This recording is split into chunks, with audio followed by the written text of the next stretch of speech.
Good morning everybody, how are you all? It's Laura here from See Clear Counselling and it's Wednesday morning, so I'm here with my little tip on managing and reducing your anxiety.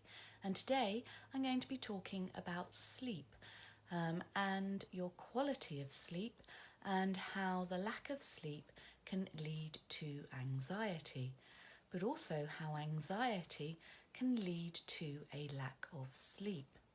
And this causes a vicious cycle of anxiety and disturbed sleep. And if this goes on for a long time, then this can cause an awful lot of heartache for a lot of people. And I certainly know from my work as a counsellor how much anxiety contributes to disturbed sleep and how much disturbed sleep contributes to anxiety. So for those of you who don't know me, my name is Laura and I'm a counsellor and cognitive behavioural therapist, and I specialise in working with anxiety from my private practice based in Poole in Dorset. And if you want to know more about myself and the services that I offer, then you can go to my website www.seeclearcounselling.co.uk. And if you're here watching, it would be lovely to see you. Have a little wave, say hello. It's always nice to know that there are people watching. And if you're watching on replay, give me a hashtag replay because that helps to push the video out to more people. And if you have any comments or questions about anything that I talk about in the video or about anxiety in general, then please do put them in the comments and I always come back and respond to your comments and questions. So as I say, we're going to be talking about sleep and actually getting some good quality sleep, because good quality sleep will contribute to reducing your anxiety. Hello Adam, it's nice to see you. Thank you for the good morning. So where do we start though? Because if feelings of anxiety and stress and some of that anxious living lead to disturbed sleep, but in the same way, disturbed sleep can lead to more anxiety, then where do we start with tackling the anxiety or tackling the lack of sleep? Well, I would say it would be up to you to decide where you want to start. And I certainly know that as a counsellor, when I work with people who come to me with anxiety, they will usually mention that their sleep is disturbed. And we will spend some time processing what's going on with their anxiety, talking about the things in the past that worry them, about what might worry them about the future. So we look at ways for them to manage their worry, to manage the overthinking, look at all those what ifs, find ways to reframe that thinking, move them away from negative thinking. And as we work together on all of these things, the majority of the clients will report after a few weeks that their sleep pattern has started to improve for them. Hello Joanna, nice to see you. Thank you for joining me. So actually being able to process what's going on with your anxiety will start to lead to less disturbed sleep, and as we continue on that journey we start to find that the sleep pattern gets better. But it may be that it's too difficult for you to talk about some of those things that are going on, so you may want to focus on sleep and looking at how you can improve your sleep. Now we'd think that sleep would be quite easy, wouldn't we? That actually we get ready for bed, we go to bed and sleep comes. Wouldn't that be lovely if that always happened? But unfortunately, sleep, like everything else in our life, we need to work hard at. And getting a good night's sleep isn't just about going to bed and putting our head on the pillow. In actual fact, going to sleep, getting a good night's sleep, starts from the very moment that we wake up in the morning. And it's about all the things that we do during the day that will contribute to being able to have a better night's sleep. So let me just go through what a typical day might look like, which might contribute to you sleeping better. So your alarm goes off. Do not hit the snooze button. Do not go back to sleep. As soon as your alarm goes off, you wake up and you open up the curtains and you let the daylight come in. And through the day, you get as much daylight as you can. Get out into the daylight as often as you can. Sit by the windows as often as you can, because what this is telling your mind and your body is that it's daytime and it's the time to be awake. And through the day, get some exercise, at least 20 minutes exercise. And if you can get out into the fresh air and have that exercise, even better. Think about what you eat and drink during the day. Reduce your intake of caffeine and reduce your intake of sugary foods that give you these spikes of high and lows.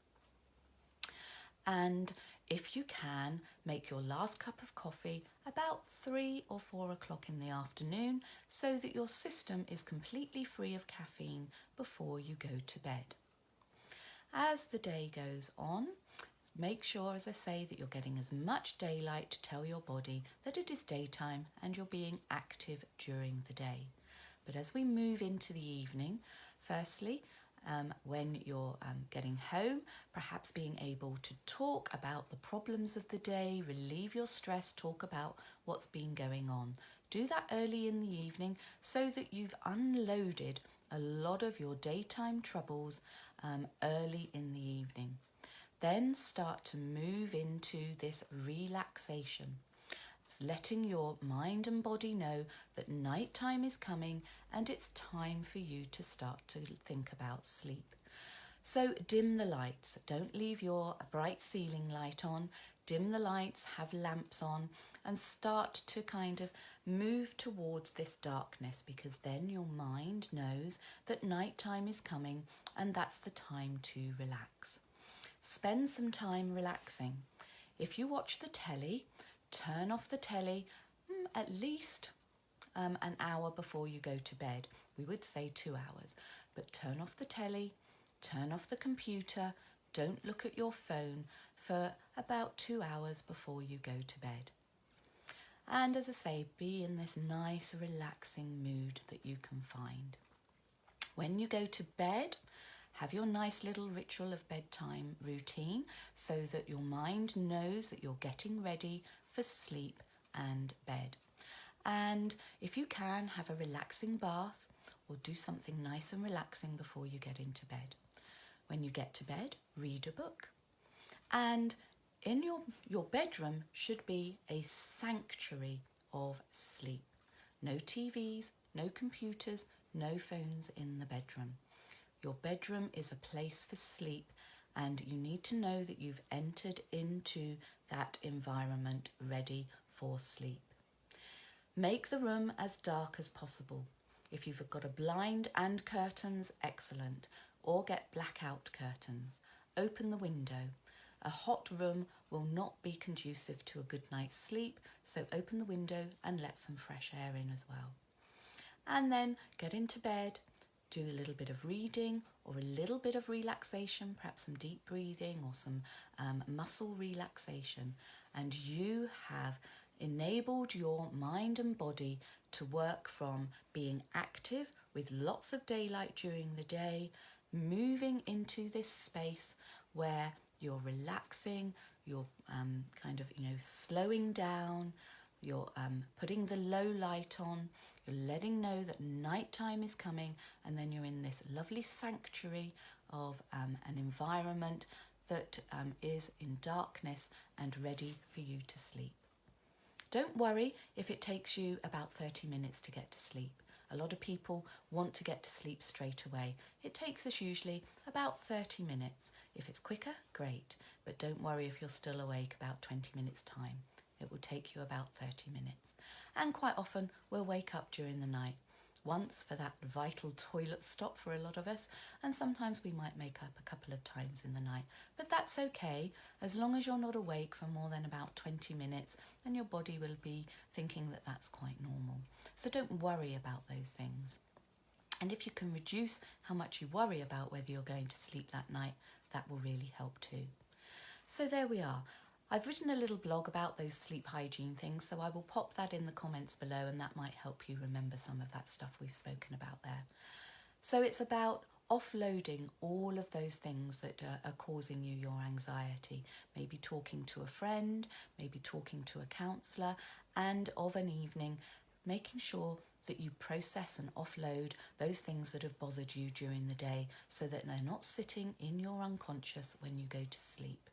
And if you can combine that with this lovely routine that starts as soon as you wake up in the morning, leading towards your mind and body, knowing that daytime is for activity and nighttime is for sleep, then you may well find that you start to move towards a better night's sleep.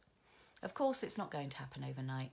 You need to work at this, you need to get these habits in place, and you need to do them consistently and for a long period of time. But probably after about 3 to 4 weeks, you may start to see a difference in your sleep pattern. So I hope that's been helpful for you. And if you have any questions about anything that I've spoken about today, or any other questions about anything to do with your anxiety, then please do put them in the comments below and I will come back to them. Thank you, Adam. Hopefully you found that useful, and thank you to Marianne and to Linda and to John and Joanna and Tina and Adam. Thank you all for joining me today, and hopefully it will be useful to more of you that are catching up on replay, and please put #replay and let me know you're there. And I'll be back again next Wednesday with another tip about helping you manage and reduce your anxiety. Take care everyone. Bye for now.